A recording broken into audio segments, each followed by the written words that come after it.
Hello students, welcome back. Today's topic is forest and wildlife resources. Geography का हमारा ये second chapter है. I welcome you all to our YouTube channel Being Social KP. I hope you all are doing well. Whatever topics have been taught till now, you must have revised them, you have understood them. If still you have any query, you may ask us. Okay. For today's class, we will be starting with the geography second chapter, that is forest and wildlife. To get start with the chapter, we must understand why the chapter is being introduced to you. How many of you must have thought of this word forest in your life once, or at least एक बार तो आपने सोचा ही होगा. Now, अब आपके दिमाग में ये आना चाहिए कि सर फॉरेस्ट हमारी पढ़ाई से कैसे रिलेटेड है, हम क्या फॉरेस्ट से सीखेंगे, वाइल्ड लाइफ रिसोर्सेज हमारे क्या काम आते हैं. दैट मीन्स देखो, आपने फर्स्ट चैप्टर जो ज्योग्राफी का था उसके अंदर रिसोर्सेज के बारे में देखा था. इसका मतलब इस चैप्टर के अंदर भी आप कुछ इन रिसोर्सेज को ही कवर करेंगे. अब अगर हम इनको ध्यान से देखें तो यहाँ पे दो रिसोर्सेज की बात की है. एक तो है हमारा फॉरेस्ट, दूसरा है हमारा वाइल्ड लाइफ. क्या फॉरेस्ट हमारे काम का है या नहीं है? देखिए, सबसे प्राइमरी जो गोल है आप समझ सकते हैं, हमारे लिए जो ऑक्सीजन, क्या हमारे लिए जो सर ऑक्सीजन है वो हमें कहाँ से मिलेगा? बहुत सिंपल है सर, पेड़ों से मिलेगा, ट्रीज से मिलेगा. इसका मतलब क्या सिर्फ पेड़ हमें ऑक्सीजन के लिए चाहिए या इनका कुछ और भी इंपॉर्टेंट रोल है? अगर हम डिस्कस करें हमारे पूरे वर्ल्ड के जो भी कार्बन एमिशन है, मान लो जितनी भी CO2 है या कोई और अदर गैसेस मान लो जो रिलीज हो रही है, उन सबको एब्जॉर्ब कौन करेगा? सबसे पहले कार्बन डाइऑक्साइड की बात करें, अगर इसको एब्जॉर्ब ना किया जाए, अगर फॉरेस्ट इनको एब्जॉर्ब ना करे, तो आप ये सोचिए हमारे पूरे एटमॉस्फेयर में कार्बन डाइऑक्साइड की जो अमाउंट है, क्या है अमाउंट, ये कितनी ज़्यादा हो जाएगी? बहुत ज़्यादा हो जाएगी सर, बहुत ज़्यादा इंक्रीज हो जाएगी. इससे होगा क्या सर? अगर आप बोल रहे हो सर कार्बन डाइऑक्साइड बढ़ जाए तो क्या होगा? इससे होगा ग्लोबल वार्मिंग. अब ग्लोबल वार्मिंग क्या चीज़ है सर? ग्लोबल वार्मिंग नाम से पता चल रहा है कि जो पूरा वर्ल्ड है वो वार्म हो रहा है. अब इससे क्या होगा sir? Global mean temperature rise करेगा. अगर हमारा टेम्परेचर राइज करा, मान लो हमारा टेम्परेचर राइज कर गया, उससे क्या होगा? हमारा टेम्परेचर राइज होगा तो जितने भी हमारी आइस है, आइस इन द सेंस या फिर ग्लेशियर्स मान लो आप, अगर ये हमारी जो आइस है या ग्लेशियर्स है जो मेल्ट हो जाएंगे, उसकी वजह से हमारा जो मीन सी लेवल है, मीन सी लेवल वो राइज होगा.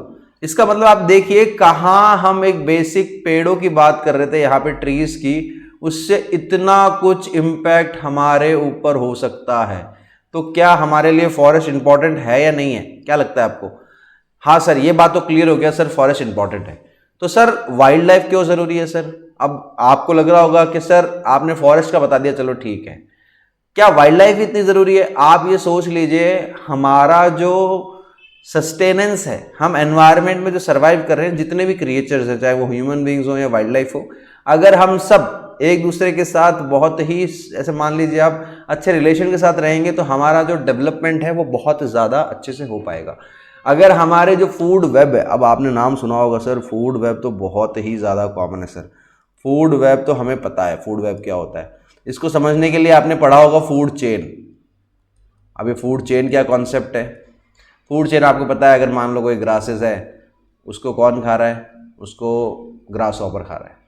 ग्रास ऑपर को कौन खा रहा है? कोई भी एक इंसेक्ट मान लो आप, वो खा रहा है, या कोई भी रेप्टाइल खा रहा है मान लो, या चूहा, यहाँ पे मान लीजिए कोई दूसरा जानवर हो या कुछ टॉप लेवल कार्निवरस हो. अब ये सब क्या है? एक दूसरे पे डिपेंडेंट है.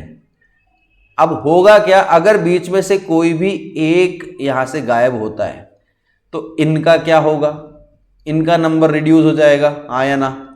इनका नंबर बढ़ सकता है, इनका नंबर बढ़ेगा तो इनका नंबर रिड्यूस हो जाएगा. आप देख रहे हो कैसे फूड वेब हैम्पर हो सकता है. तो यहाँ पे हमें यही समझना है कि हमारे सामने जो ये फूड वेब है, फूड चेन है या वाइल्ड लाइफ है, ये हमारे कैसे रिसोर्सफुल है हमारे लिए, कैसे हमारी वजह से इनको हम हार्म पहुंचा रहे हैं और कैसे हम इन्हें बचा सकते हैं. To start with the chapter, I request again to each one of you to keep your NCERT textbook with you, a rough notebook and a pen, so that you can note down whatever points that we are discussing. If you are writing down things, you will be able to retain things for longer duration of your studies. Please students, try to cultivate a habit of writing. This will definitely help you. Now, to begin with, you just have a glance what image this is trying to depict or predict. आप लोग यहाँ पे देखिए, ये जो image है यहाँ पे आपको एनिमल्स भी दिख रहे हैं, आपको यहाँ पे एक्वेटिक लाइफ भी दिख रही है, पेड़ पौधे भी दिख रहे हैं. तो इसका मतलब ये पूरा बेसिकली हमारा एनवायरनमेंट को कवर कर रहा है. हम सब जितने भी लिविंग क्रिएचर्स हैं एक दूसरे पे डिपेंडेंट है. हम ये नहीं सोच सकते कि हम इनके बिना आराम से जी लेंगे. सर क्या फ़र्क पड़ता है ये हो या ना हो. देखना हमारा जो एग्जिस्टेंस है वो क्वेश्चन मार्क में आ जाएगा अगर हमने अच्छे से हमारा डेवलपमेंट नहीं करा तो. अब यहाँ पे स्टार्ट करते हैं. सबसे पहले जो फॉरेस्ट है वो एक बहुत ही इंपॉर्टेंट रोल प्ले करता है. किसके अंदर? इकोलॉजिकल सिस्टम के अंदर. अब इकोलॉजिकल सिस्टम क्या होता है? हमारा जो भी एनवायरनमेंट है उसके अंदर फॉरेस्ट एक बहुत ही इंपॉर्टेंट रोल प्ले करता है. याद रखना ये बात, MCQ भी आ सकता है यहाँ से. नेक्स्ट, सबसे पहला रोल है इनका प्राइमरी प्रोड्यूसर्स. मतलब प्राइमरी प्रोड्यूसर्स मतलब ये खाना बनते हैं. किसके? सर किसका खाना बनता है? अब देखो पेड़ आपको पता है जो हमारे बेसिक हर्बीवरस है ये सब उनका खाना है ये. ठीक है, आप याद रखना ये इनका प्राइमरी रोल है. ये हमारे प्राइमरी प्रोड्यूसर्स हैं. फ्लोरा एंड फोना का मतलब नाम सुना होगा आपने कि फ्लोरा सारे जितने भी हमारे प्लांट्स हैं उनको अपन फ्लोरा की कैटेगरी में पढ़ते हैं और फोना है सारे एनिमल्स हैं. और इंडिया एक बहुत ही रिच बायोडाइवर्सिटी कंट्री है. हम एक बायोलॉजिकल हॉटस्पॉट भी माने जाते हैं पूरे वर्ल्ड में. बायोडाइवर्सिटी का मतलब क्या है? सर बायोडाइवर्सिटी वर्ड जो आप इतने बार बोल रहे हैं सर इसका मतलब क्या है? देखिए बायोडाइवर्सिटी का मतलब यहाँ पे बायो का मतलब होता है living creature, diversity is variation. तो यहाँ पे लिविंग क्रिएचर्स के अंदर कितनी वैरायटी है, कितने अलग अलग, कितने भिन्न भिन्न के स्पीसीज मान लीजिए, वेराइटीज मान लीजिए, यही बायोडाइवर्सिटी है. All the living creatures and they are so integrated with each other to make ecosystem more stable. अब जितने ज्यादा वैरायटी होगी उतना ज्यादा हमारा इकोसिस्टम क्या होगा? स्टेबल होगा. सर कैसे? छोटा सा एग्जांपल लेते हैं फिर हम आगे बढ़ेंगे. जैसे मान लो अगर हमारे पास सिर्फ खाने को सिर्फ रोटी होती, मान लो सिर्फ रोटी और कुछ भी अवेलेबल नहीं है, no other option, that means अगर हमारे पास गेहूं नहीं बचे तो क्या रोटी बनेगी? No sir. फिर तो हमारा सर्वाइवल क्या होगा? डाउट में आएगा. सर जिएंगे कैसे? हमारे तो यहाँ से ऐसे आंसू निकलेंगे सर. अगर रोटी नहीं होगी तो मर जाएंगे. वहीं अगर हमें पता हो सिचुएशन 2, मान लो हमारी सिचुएशन 2 ये है, रोटी नहीं है कोई बात नहीं, राइस खा लो. राइस नहीं है तो कोई बात नहीं, आप चाहो तो पाव भाजी खा लो, कोई दिक्कत नहीं. आया ना? मन कर रहा है आइसक्रीम खा लो. अब आइसक्रीम भी नहीं है कोई बात नहीं, बिस्किट खा लेते हैं सर, पेट भर लेंगे. इसका मतलब जितनी ज्यादा वैरायटी उतना ज्यादा हमारा क्या रहने की जो स्टेबिलिटी है वो बढ़ जाएगी. सर हमारा जो चांस है सर्वाइवल का वो बढ़ेगा. तो समझ में आ रहा है, जितनी ज्यादा वेरिएशंस उतने ज्यादा हमारे सर्वाइवल के चांसेस बढ़ेंगे. ये बात आप ये समझ सकते हैं कि अगर जितनी ज्यादा हमारे वैरायटी होगी जानवरों में, खाने में, हमारा सर्वाइवल क्या होगा? बढ़ेगा. Please remember this.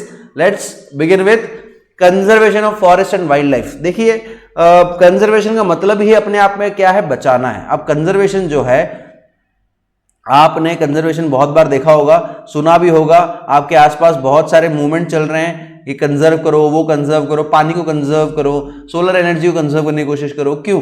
क्योंकि हमें पता है ये क्या है? लिमिटेड है. और अगर एक बार ये खत्म हो गए तो आप सोचिए हमारा डेवलपमेंट क्या है?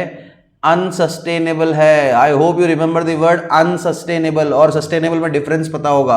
अब यहाँ पे इस टॉपिक के अंदर आपसे पूछा जाएगा कि हमें फॉरेस्ट और वाइल्ड लाइफ को कंजर्व क्यों करना है? What is the reason why we need to conserve them? What is the primary reason that all the NGOs और गवर्नमेंट्स और the countries are running after conserving forest and wildlife? इसका मतलब कुछ तो important है. अगर सारे लोग कर रहे हैं इसका मतलब कुछ बहुत ही ज्यादा इंपॉर्टेंट हमारे लाइफ के लिए है. तो यहाँ पे देखिए मीनिंग ऑफ कंजर्वेशन जो है, preserve the ecological diversity and our life support system. अब देखिए हमारे लाइफ सपोर्ट सिस्टम क्या क्या है? एक तो वाटर है सर, बहुत ही ज्यादा इंपॉर्टेंट है. हमारे ह्यूमन बॉडी भी देख लो आप सर, 70% पानी के आसपास बनी होगी. उसके बाद में हमारा जो एयर है ये भी हमारा पार्ट ही है.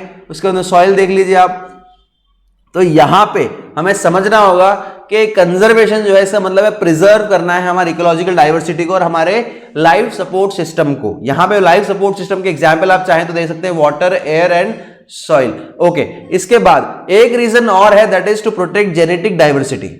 अब जितने ज्यादा हमारे पास जेनेटिक डाइवर्सिटी होगी हम उतना ज्यादा सरवाइव कर पाएंगे, हमारे सर्वाइवल चांसेस क्या होंगे, बढ़ जाएंगे, हमारे पास ज्यादा चांस होंगे अपने आप को जिंदा रखने के। इसी के साथ साथ हमारी जो बायोडाइवर्सिटी है उसको प्रोटेक्ट करना है, ये कंजर्वेशन का एक एम है। इसी के साथ साथ आप ये नाम बहुत बार सुनेंगे इस चैप्टर में, Indian wildlife protection act. हो सकता है आपके सामने IWA लिखा हो तो भी यही सवाल आपसे पूछा जाएगा। Indian wildlife protection act क्या है, सबसे पहले दिमाग में रखना, व्हाट इज दिस, क्या है ये, इसके बाद क्यों लाया गया, why, what is the reason, how this Indian wildlife protection act is gonna help to protect our environment, और क्या जरूरत थी इसको लाने की, व्हाई, हम क्यों लेके आए इसको, ये सब हमारे टॉपिक रहेंगे। देखो यहां पे ये जो हमारा एक्ट है, इस एक्ट के तहत आप इसको यूज कर पाएंगे अपना एक बहुत ही यूनिवर्सल आर्ग्यूमेंट मान लो आप इसको अपने आंसर में। आपको जब भी इस टॉपिक से, इस चैप्टर से कोई भी क्वेश्चन आएगा तब आपको ये यूनिवर्सल एक्ट यूज करना है।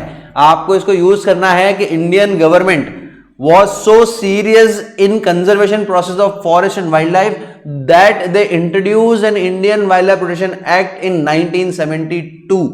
याद रखना 1972, ये ईयर बहुत बार पूछा जाएगा, MCQs बहुत बार पूछे गए हैं। आपके जो इंटरनल एग्जाम्स होंगे स्कूल्स में उसके अंदर यहां से क्वेश्चन आने के चांसेस और प्रोबेबिलिटी मैक्सिमम है। Please remember this, Indian wildlife protection act आगे जाके डिटेल में डिस्कस करेंगे।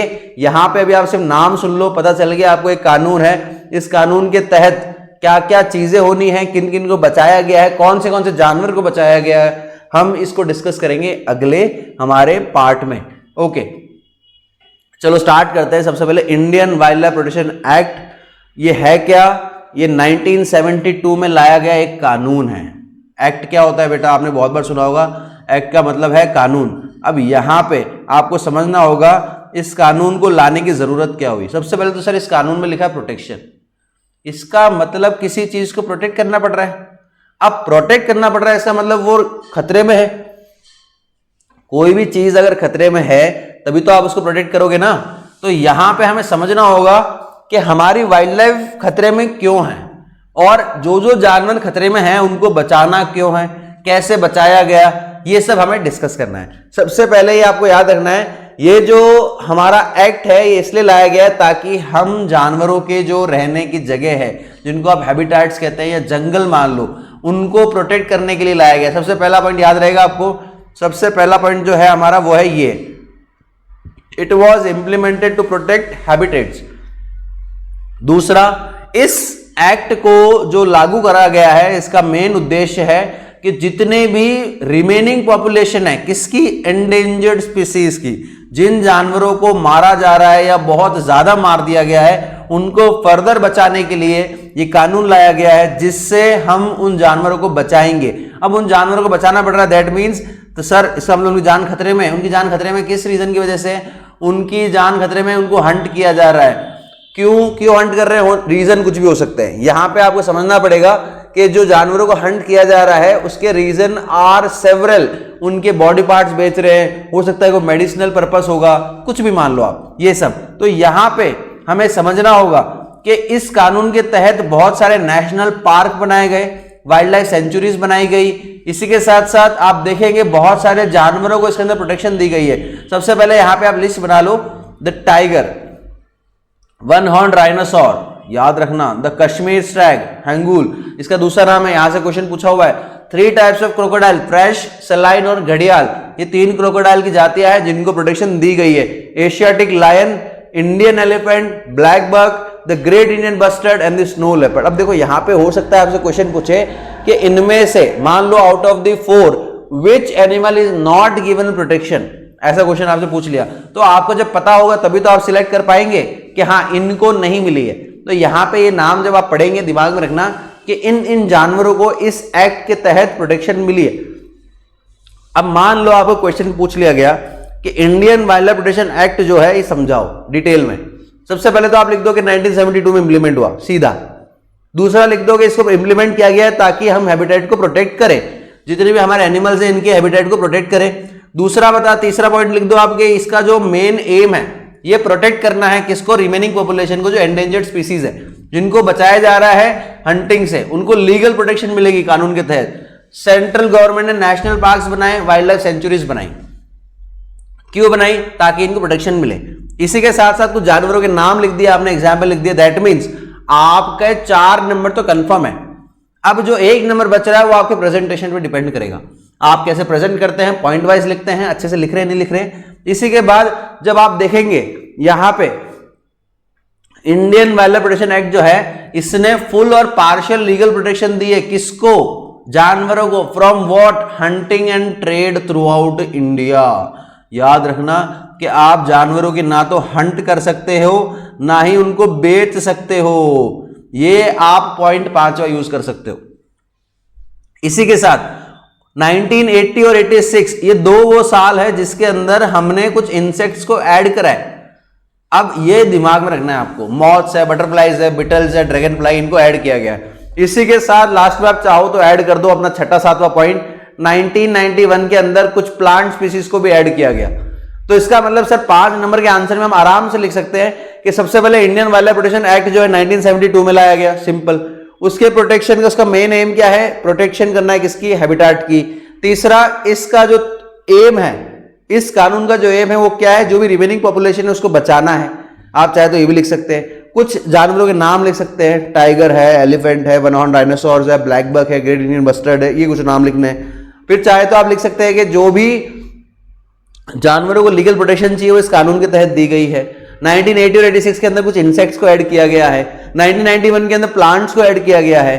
तो यहां पे ये कुछ एक्ट लाए गए हैं, तो आप अपना आंसर इसके अकॉर्डिंग इजीली बना सकते हैं। I request each one of you to attempt a question कि भाई साहब इंडियन वाइल्ड लाइफ जो एक्ट है, मान लो यहां पे आपको सिंपली पूछा जाए इंडियन वाइल्ड लाइफ जो एक्ट है, ये रहा इंडियन वाइल्ड लाइफ एक्ट, इस पे शॉर्ट नोट लिखो, ये 5 मार्क्स का आंसर लिखो।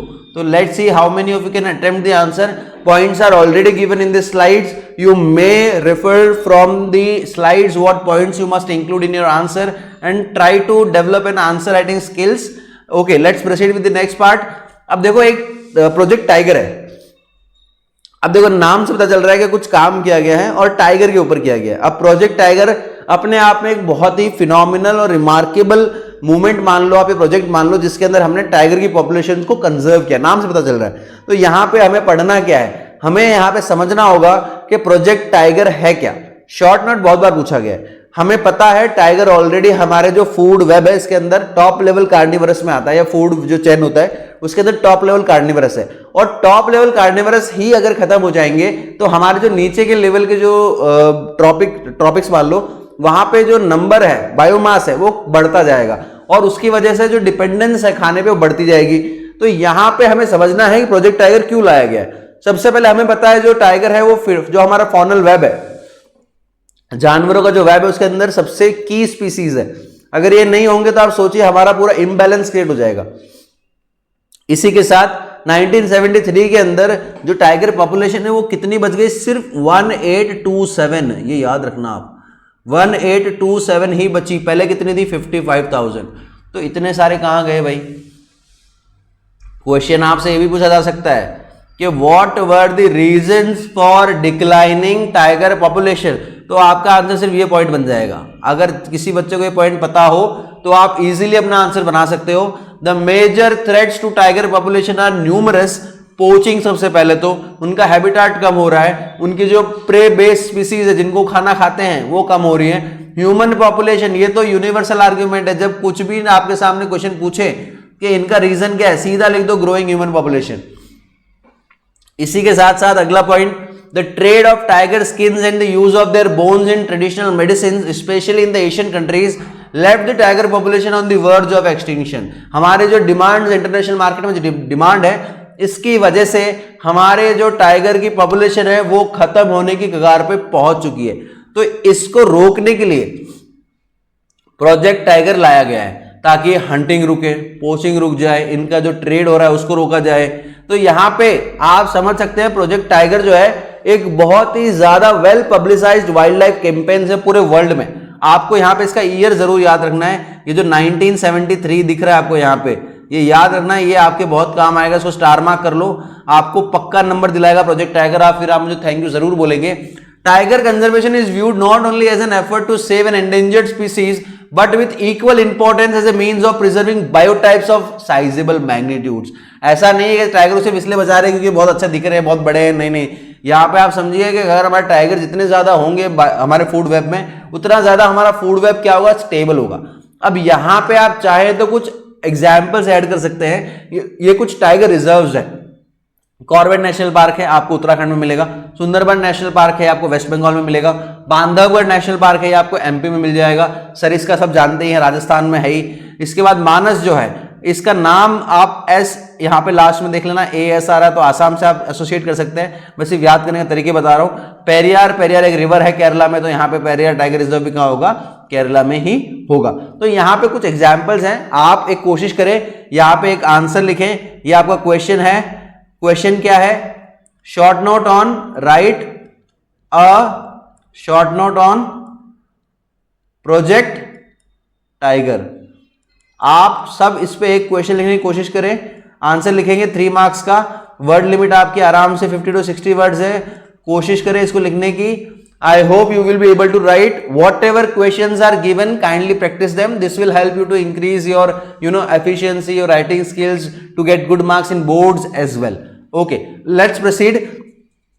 Our next topic is types and distribution of forest and wildlife. देखो अभी हम यहाँ पे समझने की कोशिश करेंगे कि हमने हमारे जो फॉरेस्ट है, देखो बहुत इंपॉर्टेंट है फॉरेस्ट हमारे लिए, और इनको कैसे डिवाइड कर रखा है, इनके डिस्ट्रीब्यूशंस कहाँ कहाँ हैं। तो हमने मेनली जो फॉरेस्ट है उनको डिवाइड किया reserve forest, protected forest and unclassed forest. अब ये 3 कैटेगरीज हमारी प्राइमरली इंपॉर्टेंट है। अब यहां पे आप लोगों को समझना है कि आपसे क्वेश्चन पूछा जाएगा कि हमारे देश में जितने भी फॉरेस्ट है उसको मैनेज कौन करता है, ओन कौन करता है। तो आप यहाँ पे फॉरेस्ट डिपार्टमेंट आराम से टिक कर सकते हैं। याद रखना, स्टार मार्क कर लो। फॉरेस्ट डिपार्टमेंट दिमाग में रहे ना रहे, आपको मार्क्स जरूर दिलाएगा। Forest department either owned and manage the forest in the country. अब यहां पे 3 कैटेगरी है, एक है रिजर्व, एक है प्रोटेक्टेड, एक है अनक्लास। सर नाम से लग रहा है कि सर रिजर्व जो है ना, ये ट्रेन में सीट रिजर्व करने जैसा फॉरेस्ट होगा कि इसको बस बुक कर दिया है, आप इसमें कुछ भी नहीं कर सकते, नो एक्टिविटी। इसका मतलब ये तो सही है कि सर यहां पे सबसे ज्यादा क्या है, प्रोटेक्शन है। बात तो एकदम सही है, जिस बच्चे का अनुमान लग रहा है एकदम सही है, रिजर्व्ड है। अब सर इसका तो प्रोटेक्टेड नाम में लिखा है प्रोटेक्टेड है, इसका मतलब ये वो फॉरेस्ट है जिनको प्रोटेक्ट किया जा रहा है। अब किया जा रहा है इसका मतलब पहले के प्रोटेक्टेड नहीं थे। यस, इनको हो सकता है कि कट कर रहे हो बहुत ज्यादा ही स्पीड से। अब ये जो स्पीड है ये इतनी ज्यादा हो गई है कि अब ये अलार्मिंग सिचुएशन पे। तो ऐसे जंगलों को जिनको फर्दर डिप्लीशन से रोका जाए, ये प्रोटेक्टेड कैटेगरी में आ जाएंगे। और अनक्लास तो नाम से पता चल रहा है कि इसकी कोई क्लास नहीं है, ये ओपन फॉर ट्राइबल कम्युनिटीज है, लोकल कम्युनिटीज है। तो यहां पे डिटेल में पढ़ने की कोशिश करते हैं। आपसे जब भी क्वेश्चन पूछा जाए रिजर्व, प्रोटेक्टेड और अनक्लास के बारे में, तो आपको इनका मतलब और इनके कुछ एग्जाम्पल्स बताना है कि कौन से स्टेट्स में आपको मिलेंगे। इसी के साथ साथ आप याद रखना, आपको types and distribution of forest का क्वेश्चन बहुत ही मिनिमल दिया जाएगा।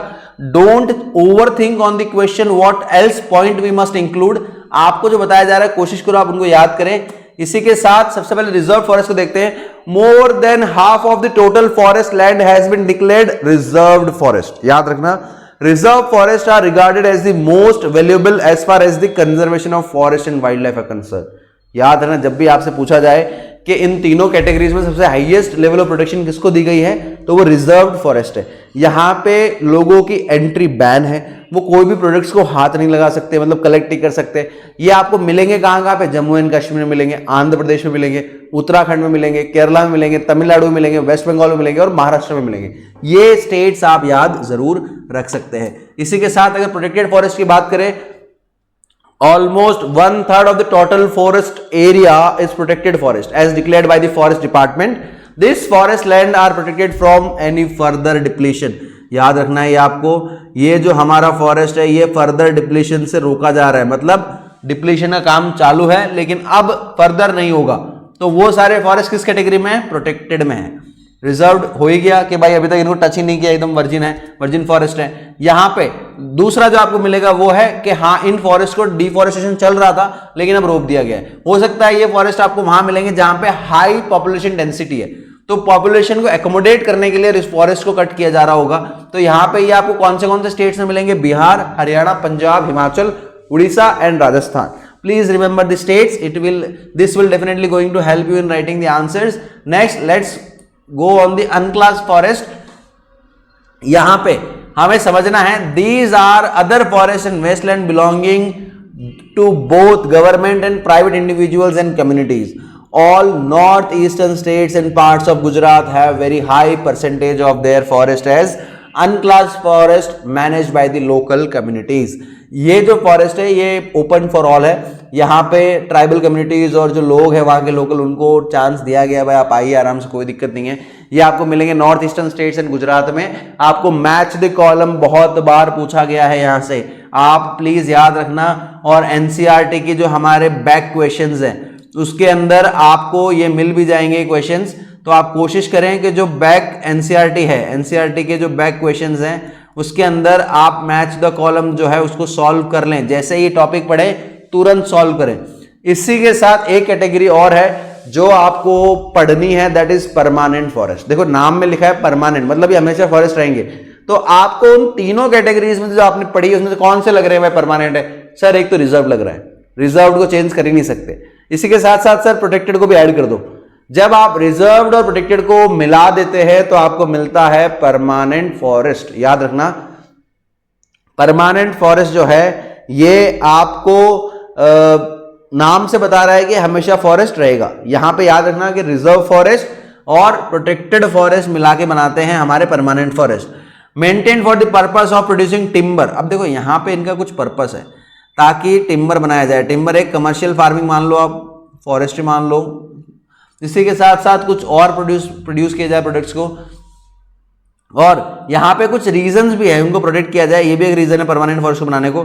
यहाँ पे एक स्मार्ट आप लोग स्टार मार्क करें इस क्वेश्चन को। Madhya Pradesh has the largest area under permanent forest constituting 75% of its total forest area. ये बहुत ही बार पूछा गया हुआ क्वेश्चन है कि सबसे ज्यादा परमानेंट फॉरेस्ट आपको कहां मिलेंगे? The answer is Madhya Pradesh. Okay, let's begin. आप चाहें तो यहां से क्वेश्चन नोट डाउन कर लें। Right about types and distribution of forest in India. Okay, let's come to the last part of the chapter, that is community and conservation. क्या हमारे conservation process में हम कम्युनिटी को इंक्लूड कर सकते हैं या कम्युनिटी हमारा साथ दे सकती है क्या? ये हमारा टॉपिक है। देखिए कोई भी किसी भी कैंपेन में, मूवमेंट में, प्रोटेस्ट में बिना लोगों के आप कोई भी सक्सेस हासिल नहीं कर सकते। अगर आपको कोई भी मूवमेंट सक्सेसफुल बनाना है, that means you must have support of people, your citizen. जो भी आपकी पॉपुलेशन है, जब तक वो सपोर्ट नहीं करेगी तब तक आप किसी भी कैंपेन में सक्सेसफुल नहीं हो सकते। इस टॉपिक को पूछने का रीजन ही यही होगा कि हमारे देश में क्या जो लोकल कम्युनिटीज जहां जंगलों में रह रही है या लोकल गांव के लोग, क्या उनका कोई रोल रहा है कंजर्वेशन में? और अगर रहा है तो बताइए कुछ एग्जाम्पल के साथ।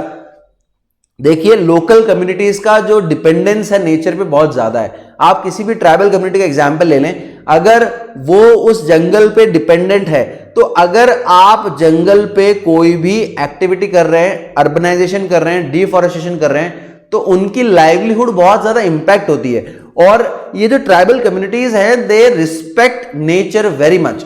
आप देखेंगे ट्राइबल कम्युनिटीज जो है नेचर से अपने आप को एसोसिएट करती है, नेचर को ही भगवान मानती है, पूजती है, सेक्रेड मानती है। तो यहां पे हमें समझना है कि कैसे local people come together to fight against the deforestation, और कोई भी सरकार के जो गलत निर्णय है, पॉलिसीज है, एक्शन है, उसके खिलाफ आवाज उठाते हैं। सबसे पहला जो है, local communities and government can work hand in hand to conserve the forest and wildlife. आप मान के चलिए किसी भी सरकार को अगर अपना जो कंजर्वेशन प्रोसेस है बहुत ही ज्यादा इफेक्टिव बनाना है, तो लोकल पीपल की हेल्प के बिना तो पॉसिबल है ही नहीं। यहां पे जो लोकल पीपल है वो बहुत ज्यादा इंपॉर्टेंट रोल प्ले करते हैं हमारे कंजर्वेशन प्रोसेस में। राजस्थान का एक एग्जाम्पल है Sariska tiger reserve. villages have fought against mining by citing the Wildlife Protection Act. अब देखो यहां पे आपको समझना होगा सर, इसका मतलब आप ये कह रहे हैं कि राजस्थान के जो लोग हैं वो यहां पे हमें समझा रहे हैं कि कैसे हमें हमारे कानून को यूज करके हमारा जो वाइल्ड लाइफ है या फिर जंगल है, नेचर है, उसको हम कैसे बचा सकते हैं। यहां पे हो क्या रहा था, लोग माइनिंग कर रहे थे, तो इसके खिलाफ इन लोगों ने उनको बोला कि भाई हमारे पास एक कानून है जिसके तहत आप माइनिंग नहीं कर सकते हमारे टाइगर रिजर्व में, ये गलत है।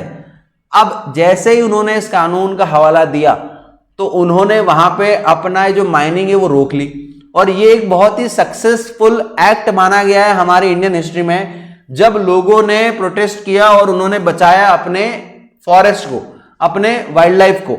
यहां पे देखो, the inhabitants of 5 villages have declared 1200 hectares of forest as the Bhairodev Dakav sanctuary, declaring their own sets of rule. अब इन्होंने खुद ने ही अपने रूल बना दिए कि हमारे जंगल को हम कैसे प्रोटेक्ट करेंगे, क्या क्या अलाउड है, क्या अलाउड नहीं है, which do not allow hunting and protecting against outside encroachment। मतलब ना तो आप कब्जा कर सकते हैं हमारे टाइगर रिजर्व पे, ना ही आप कोई हंटिंग करेंगे, इन सब के लिए हमने कानून बनाए हैं।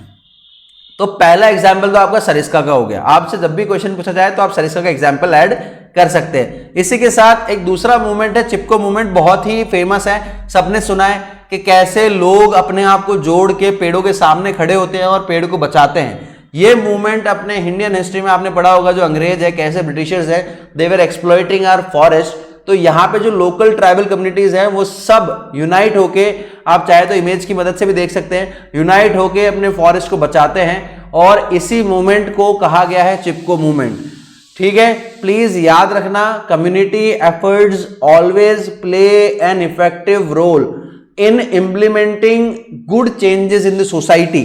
तो आप चिपको मूवमेंट का भी एग्जाम्पल यूज कर सकते हैं। The famous Chipko movement in the Himalayas has not only successfully resisted deforestation in several areas but has also shown that community afforestation with indigenous species can be enormously successful। अब देखो बात सीधा कह रही है कि अगर आप लोगों से साथ मिलके चाहें तो हमारे जो लोकल कम्युनिटी एफोरेस्टेशन है उसको बहुत ज्यादा सक्सेसफुल बना सकते हैं। Let's walk on to the next part of the topic, that is Beej Bachao Andolan. देखो नाम में लिखा है बीच, बीज मतलब सीड्स होता है, सेव सीड्स, क्या रहेगा, सेव सीड्स।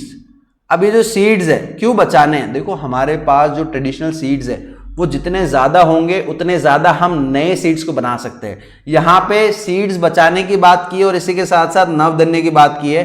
अब नवधन्य का मतलब है केमिकल फ्री या फिर organic farming, chemical free farming. अब ये क्यों जरूरी है सब जानते हैं। आज के दिन हम सब बहुत ज्यादा परेशान हैं मिलावट से, एडल्ट्रेशन से। ये एडल्ट्रेशन जो है ये हमें बहुत ज्यादा पीछे धकेल रहा है। The Beej Bachao Andolan in Tehri and Navdanya have shown that adequate level of diversified crop production without the use of synthetic chemicals are possible and economically viable। बहुत बार आपने सुना होगा कि बिना केमिकल के जो खेती करते हैं वो हमारे पैसा कमा के नहीं देती, लेकिन हो क्या रहा है, केमिकल की वजह से हमारे जो ह्यूमन हेल्थ पे इम्पैक्ट है वो बहुत ज़्यादा नेगेटिव हो रहा है। तो यहाँ पे हमें समझना है कि बीज बचाओ आंदोलन और नवधन्य जो है ये एक सस्टेनेबल फार्मिंग की तरफ काम कर रहे हैं। सिंथेटिक केमिकल जो है उसको यूज नहीं करना है। ये बोल रहे हैं कि आप ऑर्गेनिक फार्मिंग से भी कमा सकते हैं। आपने अगर कभी भी अपने पहले क्लासों में कभी सिक्किम का केस पढ़ा होगा, सिक्किम हमारे इंडिया में पहला 100% ऑर्गेनिक फार्मिंग वाला स्टेट है। और वो ऐसा नहीं है कि कोई गरीब है, वहां के फार्मर्स पैसा भी कमा रहे हैं। वो अपने प्रोडक्ट्स को ऑर्गेनिक बोल के बेच रहे हैं, प्रोडक्ट बना रहे हैं और उस पर सिंबल लगा रहे हैं, उसके अंदर मार्केटिंग कर रहे हैं, उनके जो न्यूट्रिशनल वैल्यूज है वो लिख रहे हैं और उनके जो क्रॉप्स है वो बहुत महंगे बिक रहे हैं। तो यहाँ पे हमें समझना होगा कि ऑर्गेनिक फार्मिंग भी बहुत इकोनॉमिकली वाइबल हो सकती है। इसी के साथ सबसे लास्ट हमारा जो टॉपिक है that is joint forest management. अब देखो नाम में लिखा है जॉइंट, इसका मतलब दो लोग मिलके। अब दो लोग जो मिलके हैं, हो सकता है कि गवर्नमेंट हो, बिल्कुल हो सकता है सर, एक तो गवर्नमेंट हो या लोकल कम्युनिटी हो। तो यहाँ पे इन दोनों का रोल क्या करता है फॉरेस्ट मैनेजमेंट में। अब देखो जेएफएम पे बहुत बार क्वेश्चन पूछा है। अभी तक हमने जो एफर्ट्स पढ़े, एक तो राजस्थान का पढ़ लिया, चिपको मूवमेंट पढ़ लिया, बीज बचाओ आंदोलन पढ़ लिया, नवधन्य पढ़ लिया, है ना। तो यहाँ पे ज्वाइंट फॉरेस्ट मैनेजमेंट भी एक पॉइंट बन सकता है और इंडिविजुअली भी इस पे क्वेश्चन पूछा गया है। ज्वाइंट फॉरेस्ट मैनेजमेंट जो है बहुत ही बढ़िया एग्जाम्पल है किसका, लोकल कम्युनिटीज को इन्वॉल्व करना है। किसमें इन्वॉल्व करना है, जो हमारे फॉरेस्ट है उसको मैनेज करे सबसे पहले तो, ये रहा मैनेजमेंट, और इसी के साथ साथ रिस्टोरेशन। स्टार मार्क कर ले इस वर्ड को। इसका मतलब आपसे क्वेश्चन पूछेंगे, अगर मान लो आपसे पूछा जाए कि जॉइंट फॉरेस्ट मैनेजमेंट में रिस्टोरेशन पे भी काम किया जाता है, जो डिग्रेडेड फॉरेस्ट उनको वापस रिस्टोर किया जाए, तो आंसर इज यस। याद रखना, ये आप अपना पहला इंट्रोडक्टरी लाइन लिख सकते हैं इसमें। इसी के साथ साथ the programme has been in formal existence since 1988। अब ये जो है ये अपने आप में एक इंपॉर्टेंट ईयर बन जाता है। एक तो आपने ईयर पढ़ा है 1972, अब आपने पढ़ा 1973 प्रोजेक्ट टाइगर, एक पढ़ ले 1988 बस। हाँ वो मुझे पता है, आप बोलोगे सर 1980 और 86 भी तो पढ़ा है जिसके अंदर इंसेक्ट्स को ऐड किया है, 1991 भी तो पढ़ा है जिसके अंदर प्लांट्स को ऐड किया है, वो आप कर सकते हैं। यहाँ पे 1988 याद रखना, उड़ीसा जो गवर्नमेंट है इन्होंने एक रेजोल्यूशन पास किया जॉइंट फॉरेस्ट मैनेजमेंट के लिए। JFM depends on the formation of local institutions that undertake protection activities mostly on degraded forest. Again, I am repeating, please pay attention to the word degraded and restoration of forest. In return, the members are entitled to intermediary benefits like non-timber forest produce and share in the timber harvested by a successful protection. इसका मतलब ऐसा नहीं है कि सिर्फ वो help करेंगे तो उनको रिटर्न में कुछ मिलेगा नहीं। They will definitely get the forest produce. Timber को नहीं ले सकते, जो नॉन टिम्बर है वो सारे कलेक्ट कर सकते हैं, और टिम्बर बेच के जो पैसा मिलेगा उसके अंदर भी उनको हिस्सेदारी मिलेगी। तो यहाँ पे जॉइंट फॉरेस्ट मैनेजमेंट के अंदर हो क्या रहा है, लोकल कम्युनिटी की मदद से गवर्नमेंट कोशिश कर रही है कि वो उस जो फॉरेस्ट है उसका मैनेज करे और उसको वापस रिस्टोर करे। यहाँ पे याद रखना, यहाँ पे हमारा जो ये टॉपिक है बहुत ही काम का है। लोकल कम्युनिटीज बहुत इंपॉर्टेंट रोल प्ले करते हैं, हम इनके साथ मिलके हमारे फॉरेस्ट को कंजर्व कर सकते हैं। लास्ट में मैं चाहता हूं कि आप लोग सब इस जो टॉपिक पढ़ा है आपने, यहाँ पे क्वेश्चन जरूर अटेम्प्ट करें। ये जो क्वेश्चन है लास्ट का सबसे इंपॉर्टेंट है, रोल ऑफ लोकल कम्युनिटीज किसके अंदर, कंजर्वेशन ऑफ फॉरेस्ट। याद रखना है इसको। चाहे तो आप इसके अंदर अलवर वाला केस यूज कर ले, दूसरा आप चाहे तो चिपको मूवमेंट कर ले, चाहे तो बीच बचाव आंदोलन कर लें, चाहे तो आप JFM कर लें। ये सारे कुछ पॉइंट्स इसके अंदर आप ऐड कर सकते हैं। I hope you all are able to understand what we are trying to study. If still there are any queries, do feel free to ask, comment, do share, do like our channel, like our videos. Signing off now. Thank you so much.